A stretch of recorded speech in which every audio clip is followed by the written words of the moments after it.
We have had some fun. I appreciate being invited and having the podium today. Honestly, everyone has already done this talk for me, and I'm really grateful to Amy for giving me a talk that requires no data whatsoever. It's just sort of discussing how to build a multidisciplinary team to take care of these patients in both the inpatient and the outpatient setting. Um, this thing, got it. I have no disclosures. I will sit here for 7 seconds and say I wish that I did have disclosures. I still have to work for a living at taking care of humans. So this is Dr. Lippert and I's very first VARD that we did, and we look very happy in this picture, and you can see this giant piece of dead rat that we pulled out, one giant piece of dead pancreas, and we're smiling in this picture. But what you can't see is the multiple meetings we had with our multidisciplinary group to try to build this program, the list keeping of all the patients, radiology in the operating room with us with ultrasound to help us find our track, IR suites standing by in case we got into life-threatening hemorrhage, and the heart rates of Amy and I during this case. When we did get into life-threatening hemorrhage, she pulled out that chunk of dead pancreas, and it was followed by a wash of blood, and me standing with all my weight like I was doing CPR, just holding my hands on the abdomen from the outside to try to apply pressure. And I think both of us were like, well, we're never doing this again. Fortunately, Amy shoved a lap in there, it stopped bleeding, and we had the courage to keep going with this program. So how do you build a multidisciplinary team to take care of these patients? What you really need is a champion that's willing to take on a program like this. And what that really is someone who is willing to manage the goat rodeo. So you've got multiple disciplines. Sometimes these patients are in the hospital for a very long time. They're difficult to take care of. They have a lot of complex social issues as well. And they end up being hot potatoes that maybe nobody really wants to be the one person in charge of. So you have to build your team. And you really start, I think, with those core sort of three interventional proceduralists who take care of these patients. And I think part of what we've already heard here today is the fact that there's a lot of overlap in the skill sets that we have with surgeons, advanced endoscopists, and we're at SAGES, so I won't say all advanced endoscopy is done by gastroenterologists, and interventional radiology. And you can see there's actually a lot of overlap in what we can do, which is actually great because not only do we need people who can do sort of the same procedures, but sometimes people don't have time, we don't have time in the operating room. We're a busy acute care surgery group, and we've got 20 other operations we need to do. Oh, GI has time on their schedule today. They can do the debridement. And the same is true. GI is like, man, we're getting killed. We've got so much to do. We don't have time to do a 3-hour debridement. Can you guys go do it instead? And once you've built this sort of redundant system where you all know each other and trust each other, and you're talking about these patients together, you can really take care of the patient and do the right thing for them or the right thing for your healthcare system. And then once you have sort of that core trifecta of proceduralists, you really need a lot of other people, right? These patients are sick. And to be honest, I don't want a complex pancreatitis patient sitting on my emergency general surgery service for a month or 6 weeks, and nor do my residents. And they have a lot of other things going on, infection, there's a lot of specialists involved. And so I think particularly for your inpatient care, you have to get your internal medicine or your family practice doctors on board to be sort of the captains of the ship and managing sort of all the different consultants that come in. Your ICU, you have to decide who's going to be taking care of those patients in the ICU when they're there. And then you need additional outpatient management. And I think the most important person for this whole thing is whoever the care coordinator is. I mean, I talked about a goat rodeo, but this person is the list master. And when it started at the University of Wisconsin, that was Amy Lippert. And we found that, and people were like, well, surgery has the most money. You guys have the most time to take care of these patients. But as we all got better at this, surgery was often the team that was the last person to actually touch the patient, but we were doing all the ones who were managing it. And so you really have to find someone within your healthcare institution that's willing to take care of these patients. And I think in general, an APP is probably the best person to do that, who can help really facilitate the care the patient's getting while an inpatient. But more importantly, as we start doing stuff with every couple of weeks GI, these patients can be managed as an outpatient, and who's keeping track of them and their imaging they're getting outside. So once you get those people on board, you still need to grow your team. I mean, I think we've already presented data today showing you don't need antibiotics, but sometimes you need an infectious disease doctor to tell people you really don't need antibiotics. You need nutrition. Sometimes, as much as we want to do enteral nutrition in people, some people just really don't tolerate it. You've got to have TPN, and sometimes even as an outpatient. You need sometimes wound and skin when you develop fistulas. I mean, we've seen a lot of talk about the gallbladder today, but I'm in Wisconsin.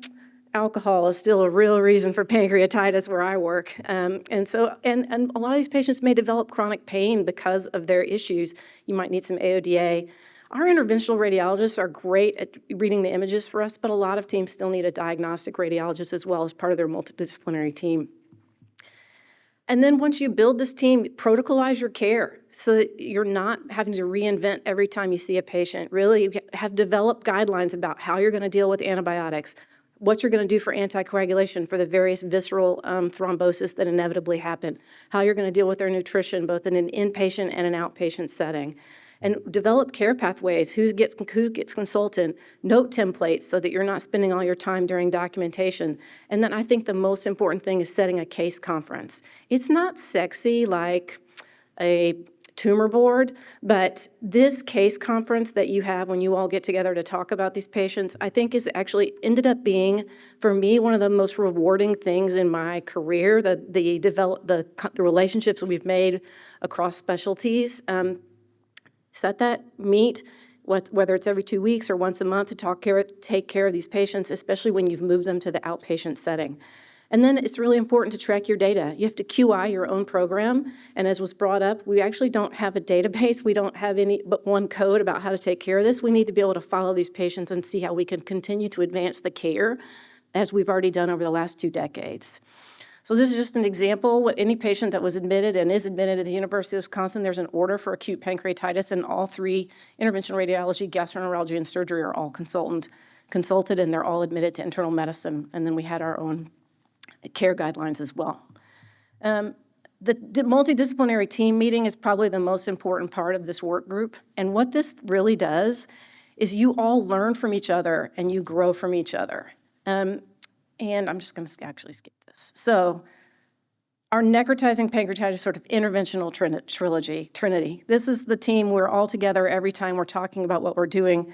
But what it really ends up being is this huge collaboration of, this was so corny when I saw this, and then the more I looked at it, I was like, yeah, this is exactly what happens. We build this trust with each other, and we support each other, and we actually exchange ideas, and all of our practices have grown and because we've learned from each other.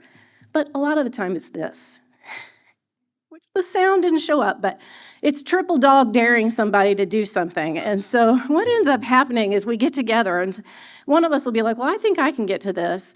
And then somebody else is like, no, I think I can get to this. And over time, our GI colleagues have really gotten very bold about what they're going to be doing through those big Axio stents and with ultrasound.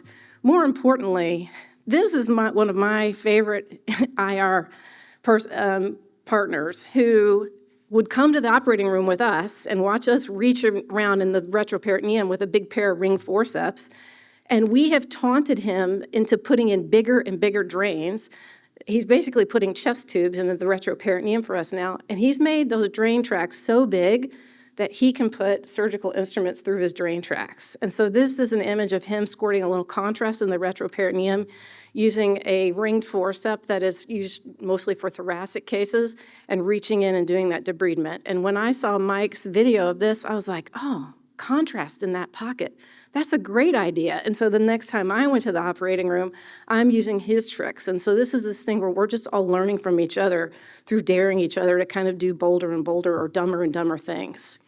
So, I mean, Amy said, she was like, hey, just say, should we even have surgery involved? Do you even need surgery anymore?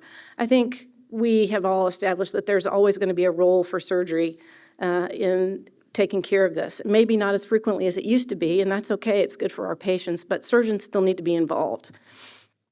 Why? First of all, the devil's purse has to get taken out. unless they're from alcoholism, right? And so somebody still has to deal with the gallbladder, but there are still going to be stuff that's way down in the gutters that you can't get to. There's going to be times that fistulas happen. We've had a couple of patients, and frankly, it's because we waited too long. We were getting too successful with our percutaneous drains, got a little cocky, let people sit too long, and I've had 2 patients develop colon fistulas from honestly not doing surgical debridement soon enough. So this is, in fact, an example of a patient that had big fluid collections down both paracolic gutters and had multiple drains. And actually, the patient was very reluctant to have surgery, so we waited for a really long time and finally were pushed to go to the operating room once he developed a colon stricture on the right side of his transverse colon. And so that we were prompted to really do an open necrosectomy for this patient, like go big time, old school. And this is where I think that triple dog daring somebody gets you in trouble, right? This is when you get your tongue stuck to the flagpole, because nobody wants to see this. Nobody likes to see both a book Walter and an angiogram in the same setting. That means something has gone horribly awry in the operating room, and we got into some audible hemorrhage into the retroperitoneum after, we got the colon down, got everything resected. We're doing some debridement. We were there. And you're like, I'm just gonna take one more piece. I think I can get this last little piece of pancreas, and then the well of blood comes up. And but the great thing about that is interventional radiology knew we were doing this case. They were ready to help us and stand by and to catch us when we fell.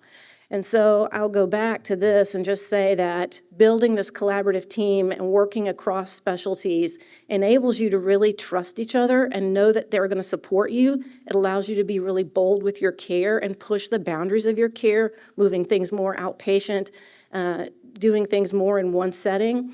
And eventually we have a great team like this. And so with that, I will end, and I think our whole group can take questions.